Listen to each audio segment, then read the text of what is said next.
আসসালামু আলাইকুম। তুহিন মেডিসিন টিপ চ্যানেলের পক্ষ থেকে সবাইকে জানাই স্বাগতম এবং সালাম। আশা করি আপনারা যেখান থেকে আমাদের ভিডিওগুলো দেখতেছেন সবাই অনেক ভালো এবং সুস্থ আছেন। আজকে কথা বলবো র্যাবিভ্যাক্স।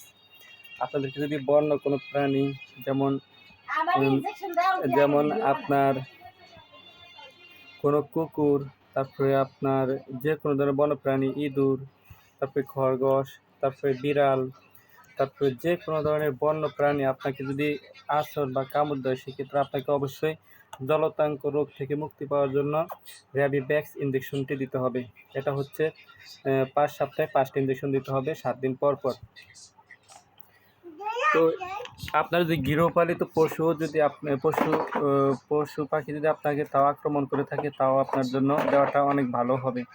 কারণ জলতাঙ্ক রোগ খুবই খারাপ একটা রোগ। এ রোগের কোনো ধরনের মেডিসিন আজ পর্যন্ত আবিষ্কার হয় নাই। জলতাঙ্ক রোগের ওষুধ হচ্ছে মৃত্যু। তাই আপনারা এই জলতাঙ্ক রোগ থেকে মুক্তি পেতে হলে অবশ্যই র্যাবিভ্যাক্স ইঞ্জেকশনটি 5 সপ্তাহে 5টি দিবেন। তো এখন কিভাবে র্যাবিভ্যাক্স ইঞ্জেকশনটি পুশ করতে হয় সেটা আমি আপনাদেরকে বিস্তারিত দেখাবো। সবাই ততক্ষণ আমাদের সঙ্গে থাকুন।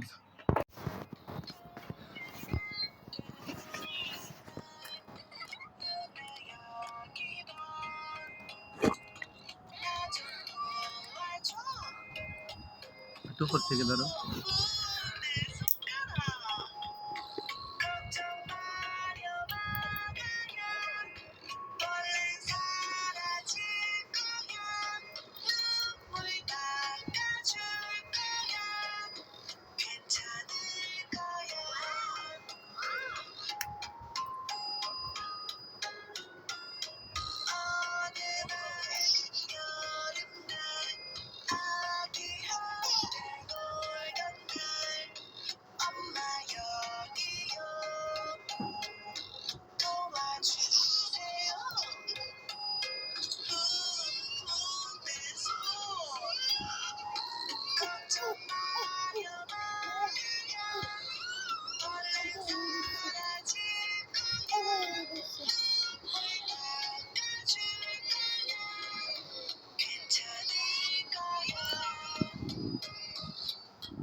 এই যে আমি এখন মেডিসিনটি মিক্স করে নিলাম। এখন আমি কীভাবে পুশ করবো তাও আপনাদেরকে দেখাবো।